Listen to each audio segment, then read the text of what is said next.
Okay, welcome. We're going to knock out. We're going to knock out the. Do that for me. We're knock out that first chapter here and talk about Mesopotamia a little bit and where we all come from, the civilization, and how it all began. And so we're going off of the textbook. It's going to go against probably some of you guys' core beliefs or what we grew up with uh, I would suppose biblical teaching, but we're gonna formulate this off of the textbook. We're gonna use this idea of the out of Africa theory on human evolution and human movement. So when we're looking at civilization in a course like Western civilization, what are we talking about? Are we talking about like big buildings and roads and those types of things? Well, what we're really looking at is things like agriculture. Are people planting food, tending to it, harvesting, and food storage? We have social specializations. So things like priest, nobility, different social groups. We're looking at some sort of technological processes, irrigation systems, food storage, those types of things. And then this idea about art, the development of art, the development of some kind of a written language, or at least some sort of an oral tradition, and then also this idea of spirituality, trying to figure out the world, trying to figure out what this all means, and placing some kind of an understanding on the world. When we look at Western civilization, this idea, this class, basically think of it as anything that's not East. So anything that's not of Asia Major. So anything that's not anything that doesn't deal with Chinese civilization. So we're looking at things. Specifically, the areas we're going to be looking at are the Middle East. We'll start off with Africa, then move to North Africa, and then mostly Europe. So this will be a very Eurocentric focus in this class. So we look at this Western world, anything here in the blue. So kind of what we talked about there, and then eventually that's going to trickle over in Western civilization too, into North America, and then Australia. So that's the Western world of today. All right. So according to the text, humans evolved from humanoid in Africa somewhere about, I don't know, 4 or 5 million years ago. About 4 million years ago, Australopithecus starts using tools and to improve their lives, right? Homo erectus comes about, and they're the first humanoid that's going to walk upright. They're going to separate themselves from Australopithecus through the use of stone tools, and they're around, for a long period of time. Here's some of the skeletal remains. You can see the changes in skull shapes. So we have Australopithecus right here, which is going to be the most distant relative, fossil relative of humans today. You have Homo erectus, who's the first one to walk upright. And then we have Homo sapiens, who are our direct ancestors, right? You have a short reading or a video, I guess, about Lucy, who is the Australopithecus remains that were found. I think it's kind of interesting, so hopefully you guys enjoy that. So somewhere around 300,000 years ago, Homo sapiens begin to emerge, and Homo sapiens are going to separate themselves from the other humanoids, and the fact that obviously they're gonna have stone tools, but those are also going to be used by Homo erectus. But they're going to use fire to cook, and so when you use fire to cook, that provides you with more more food sources, I suppose, and that's going to increase the number of calories that are available to Homo sapiens, which are going to further develop the brain and allow for further development. Um, Homo sapiens are going to use animal skins to stay warm. They're going to use animal skins to build shelters. You're going to start to see the construction of these types of shelters. Now, all of these people are going to be nomadic. They're going to follow herds. They're going to hunt and gather. And so we have that. Homo sapiens are going to be further divided into two groups, where we have Homo sapiens sapiens, and then you have Neanderthals. Neanderthals are going to be larger and stronger and more adapt to live in colder climates. And so the Neanderthals are going to leave Africa first, and they're going to go places like Europe, and they're going to live in Europe during the Ice Age, and their bulk and their size are going to allow them to survive there. Now, about 70,000 years ago, Homo sapiens sapiens start to move into Europe, and I believe that the theory now is that Homo sapiens sapiens and Neanderthals began to interbreed, and the Neanderthal line kind of fell out. And I believe there's when COVID came around in 2019, 2020, I can't recall off the top of my head if it was there's a certain gene that the Neanderthals had that's still present in humanity. I think something like 15% of Europeans still had that, and I don't remember if that made them more susceptible to COVID or less.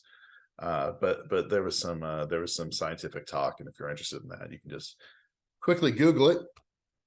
All right, and so we've spread all over the world, right? Here's our little cartoon: girls marry up. I need a Homo sapien. So you have the Neanderthal girl, and we look at evolution that way, right?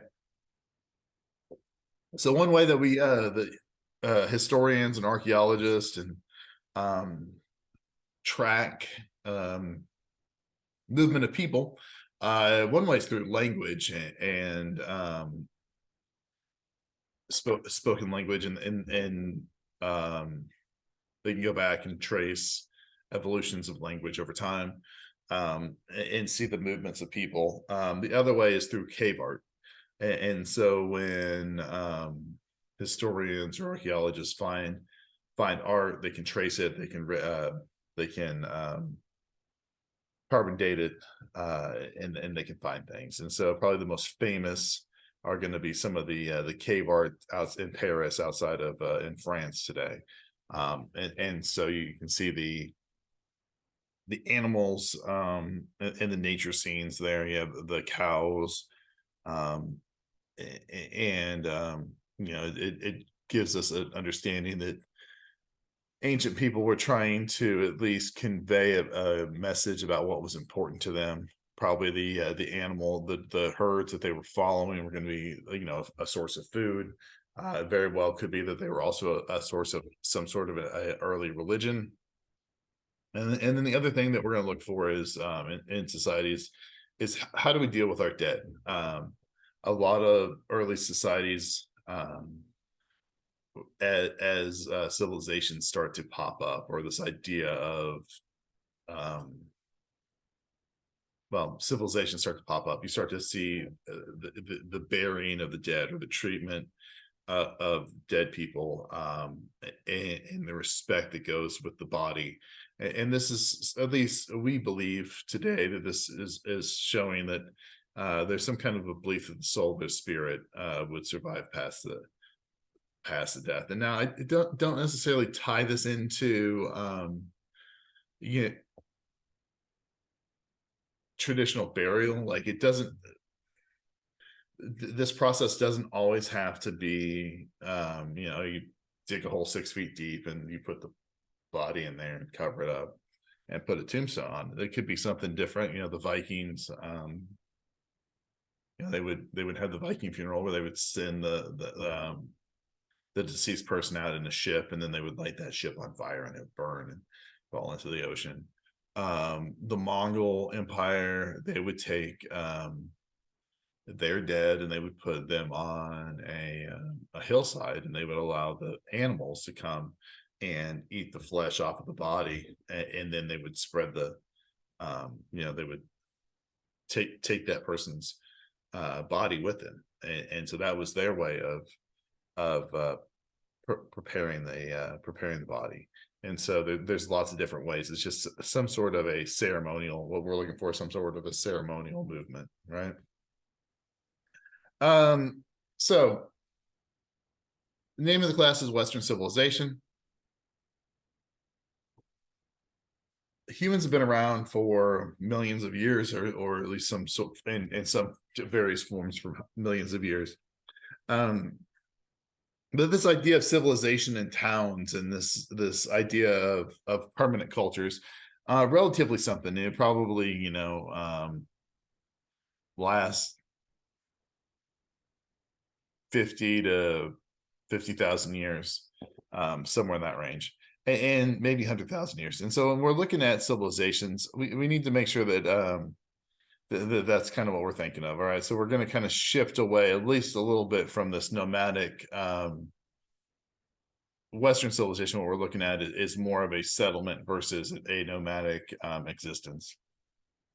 And so one of the things that you have to have for permanent settlement and of civilization is a steady food source that's sufficient enough to feed everybody, right?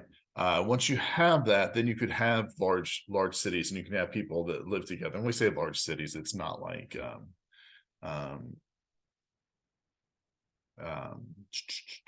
it's not like millions of people, but it could be thousands of people. It could be a small thing, right? And so somewhere around, I guess what the book's going to say 10,000 years ago, or I guess no, 9,500 BCE, humans begin to discover early agriculture, right? And this is just that deliberate cultivation of edible plants. And so, like, obviously before this, humans are hunting and they're gathering, and they're probably returning back to areas that are going to give them food on a regular basis. Well, the idea of agriculture is different in the fact that you're going to select an area of ground, you're going to prepare the ground, you're going to plant, and then you're going to harvest in that area. It's not going to be just a roll of the dice, right? These early humans are going to, or our ancestors are going to figure out what plants they could process, and what they could plant and what they would expect to grow there. And then oftentimes you're going to have the early barleys and wheats and those types of things. These are the wild crops that they've been harvesting other places, and then they figure out that, hey, if I take this and I break down the seeds and I plant them at a certain time of year, and then it grows, right? Shortly thereafter, we're going to see the domestication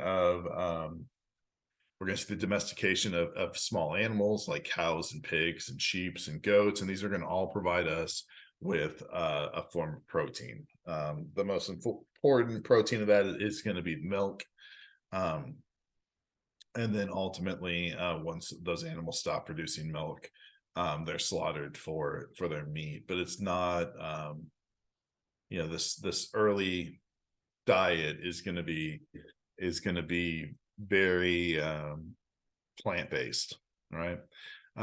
Interesting thing, agricultural societies, they can produce 50 times more calories than hunting and gathering alone. And so when you have that, it allows for larger families and increase in population. The other thing that's going to change this is going to be the fact that if you're settled in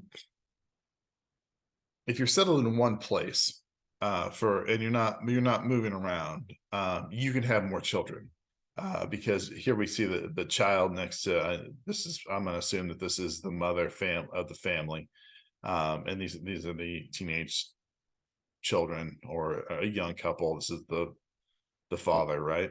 He's going out to uh, to work in the fields. Um, if this was a hunter gatherer family and that everybody was moving, this mother would have to, well, this child might be at an age where he could walk, but this mother was limited in the number of kids she could have by the number of kids that could walk on their own and keep pace. And so, typically that's about a 4 or 5 year old to keep up with everybody. And so you could have one child every 4 to 5 years versus in a agricultural setting, you're not limited on transporting that child yourself. Like you can just take the kid and set them down someplace and do your task and then pick them back up and move them again. And you're not worried about losing them in the transit, and so therefore you can have more kids if you're in a spot. You can see some of the early domestications of animals and the locations that those take place, and the crops that were domesticated. All right. Agriculture produces more calories, more food. Interestingly enough, though, it's a lot of work. If we have any farmers in the group, they would agree that farming is hard work, and hunting and gathering actually allowed more leisure time. And so, you would typically hunt in the morning or in the evening, and gather, and then as the temperatures of the day rose, you would rest or do whatever. And so during this early period of agriculture, hunter and gatherers actually lived a healthier and longer life because of probably the exercise of hunting and the long distances that they would have to travel. And there we go. And so you have a lot of that, but to be honest, hunters and gatherers, as their society continued to develop, you have to theorize that they probably had a pretty good idea of where certain crops or certain foods were going to be, buried bushes and whatnot, and so it wasn't just this whole roll of the dice. And so there was probably some mixtures of hunting and gathering and farming over time. Think of the Native American civilizations in America, in which they would plant in the spring, and then follow the buffalo herds in the summer months, and then come back into the fall and winter to their camp where they had planted crops in the spring and harvest those and live off of that. And so you're going to have some of that as well. All right. Agriculture is going to develop across the world at different times, independently of each other. And so we're going to have multiple civilizations that are going to develop agriculture, within a couple thousand years of each other. China's going to develop agriculture at one point. Agriculture is going to be developed in North America, but for our purposes, what we're going to focus on is the areas of Mesopotamia and Egypt. And what we're going to refer to as this Fertile Crescent, which is basically modern day Iraq, through this portion of the Middle East right here, and then into Egypt along the Nile. And so Mesopotamia is going to exist between the two rivers in Iraq, the Tigris and the Euphrates River. And this is going to be the early civilizations of the West. And then Egypt is going to develop along the Nile, and they're going to have their civilization as well, which we'll talk about in the next chapter.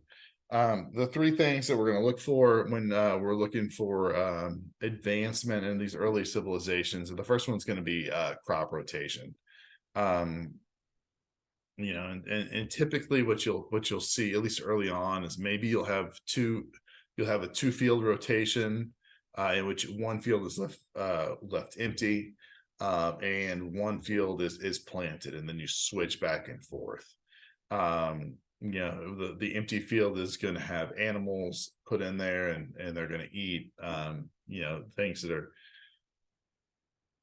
the unharvested portions of crops, they're going to poop. Those nutrients are going to be put back in the soil with a metal plow, which is our second thing, right?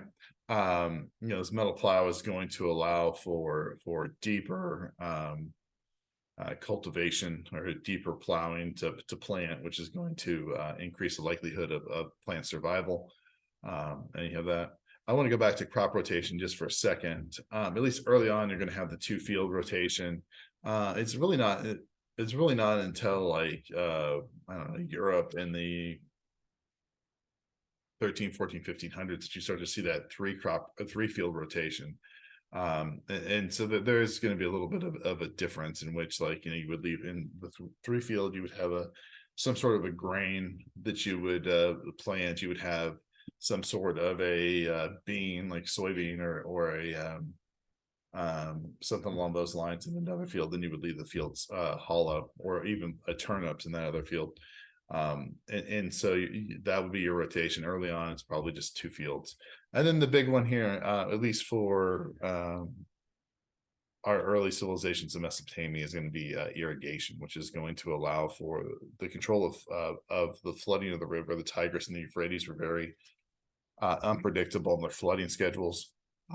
And you're dealing with, what's going to become a desert climate. So, like, putting water where it needs to be. And you have that. There's our field rotation. This is going to use an example of a 5-field rotation, which would be pretty advanced for that time frame. We have the metal plow and then our irrigation systems. Okay. Mesopotamia is a name that's actually given to this area by the Greeks. So it's going to come about later. Just refers to the land between the 2 rivers, the Tigris and the Euphrates. So we have various settlements that are going to pop up around there. Here's a small map. You have and York, in different areas that are going to be settled. And then you have the old kingdom of Egypt down here, and then as you move further north, we're going to move into places like Memphis and Giza, which are going to be part of newer civilizations. Okay. The main crop of Mesopotamia during this time frame is going to be wheat and barley. We're going to have domesticated animals and those types of things, and we're going to have different towns that pop up, like Jericho in Palestine, and Kotalahoka in modern day Turkey, which is a recent, actually kind of a recent discovery. One of the interesting things about Mesopotamia, or even early civilization, like, all right, we're talking about food, but really the big thing that's going to be important to these civilizations is going to be water. And so, like, what do you have a safe form of drinking water? Because you can survive a lot longer without food than you can without water. And so one of the ways that the Mesopotamian cultures are going to deal with this idea of water is they're going to actually brew kind of a beer-like concoction with the barley and the grains that they produce. And so they're going to ferment those barleys and grains with wild yeast, and make a very, very low percentage of alcohol, like an alcoholic drink, kind of like a non-alcoholic beer, or like a near beer. So I think if we look at, like, cultures today, typically your Coors Lights or your Natural Lights or whatever it is that college kids are drinking nowadays once they turn 21, it is about, like, 4.5%.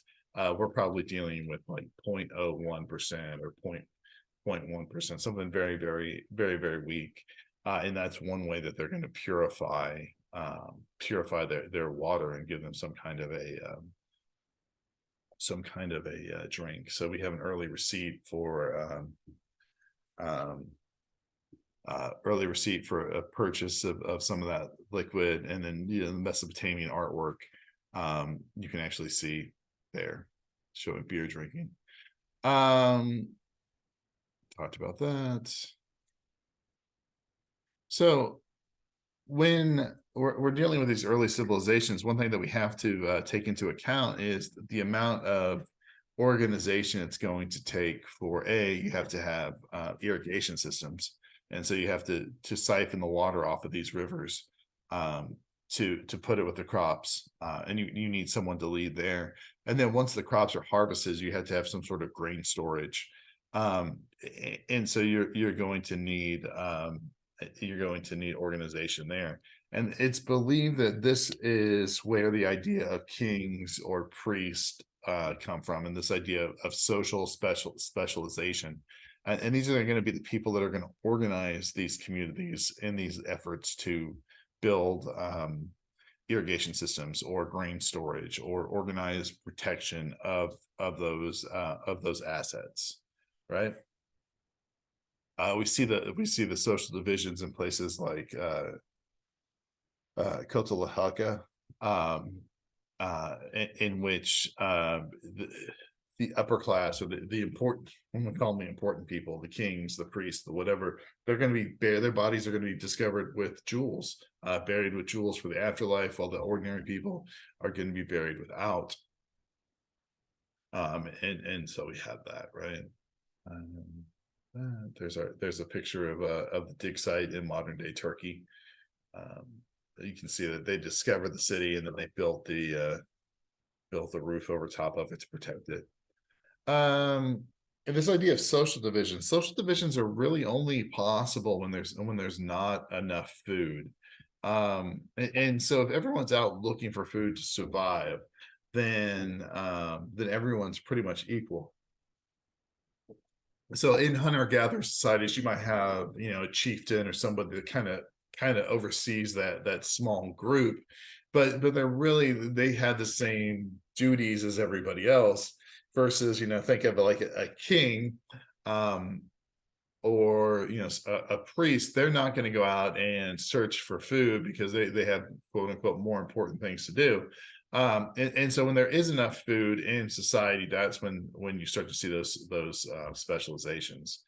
The priest in early Mesopotamia, is going to try to explain the world to people. They're going to try to tell them what's going on. One of your assignments this week is to read about Mesopotamian gods. And they're trying to explain, hey, why does it rain? Why does it not rain? What is going on? Why do we have this bad weather? And the priests are going to be like, the gods are happy, the gods are angry, and they have to explain why that is. Right?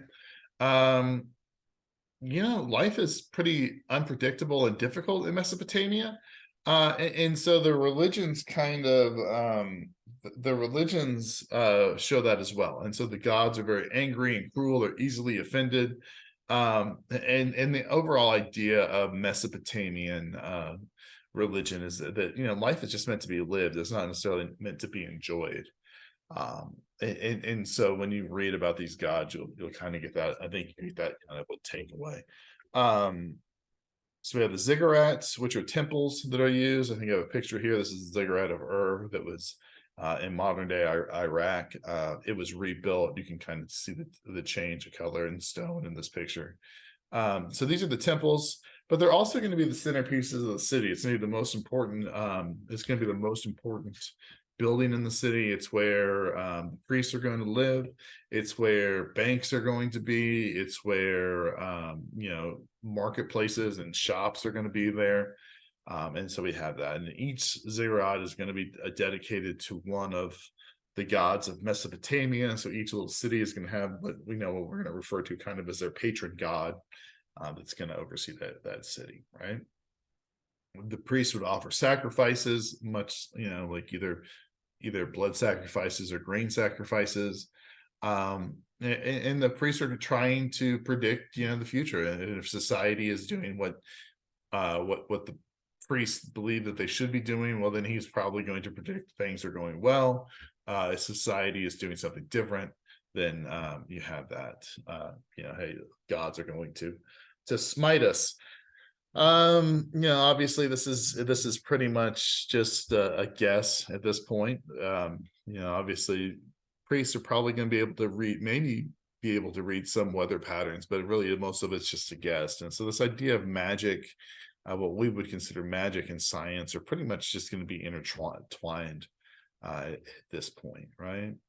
The Mesopotamians do have a pretty solid understanding of the stars, and can start to create calendars based on when to plant, when to harvest, based on the stars. They developed this idea of a 360-degree circle. They start to divide time into 60-second minutes. So, like we have, and you start to see the development of early mathematics. We have the cuneiform, which is the first written language, and the Mesopotamians are going to use that. And go back to this BRC, the cuneiform. You can actually see here, they're just like these little wedges pressed into clay and then fired, and people would be able to read that, and they're able to use that for record keeping. But they also begin to write, and to write down some of the oral tales that were told over time. One of the oldest of this is going to be, pause this. Okay.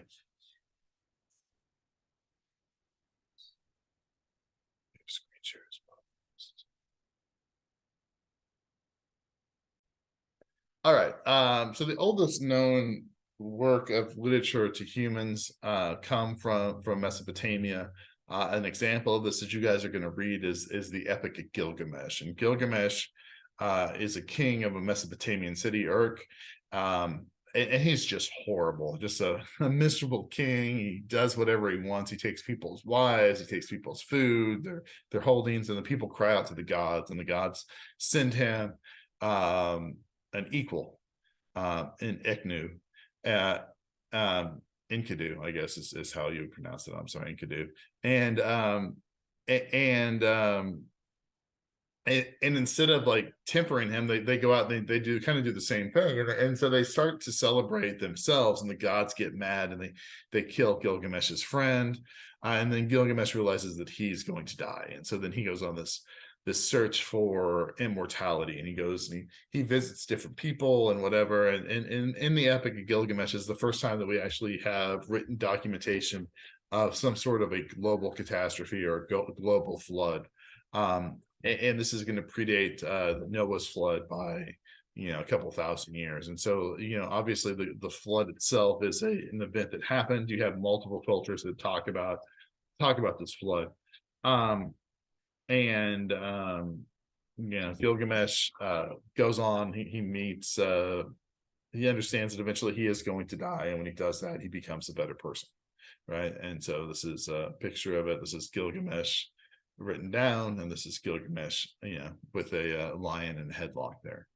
Other things that are going to get written down during this time frame are going to be legal codes, and so you're going to have the code of Hammurabi, which is a huge find for archaeologists. I believe this is in England now, but it basically outlines different crimes and punishments. You guys are going to read about that, and different protections for people. And so we have that. And so anyways, Mesopotamia, because of how spread out it is, and the fact that you have walled cities to protect, harvest, you're not going to have very many empires during this time frame, because you're pretty much just going to have city states. City states are easier to defend, and you're not going to have siege equipment to do those things. So Sargon of Acadia is one of the first people to create an empire. He's going to have the first professional army. Okay, and Sargon is going to develop siege weaponry, so he's able to take walled cities, but this is done on a very costly and limited basis. Sargon's followed after his death, and one of the things that we know about the Akkadians, what we know about the Akkadians is based off of their record keeping, and so the fact that there's taxation, and there's documentation of their different conquests and things along those matters. you can go through and read a little bit about that.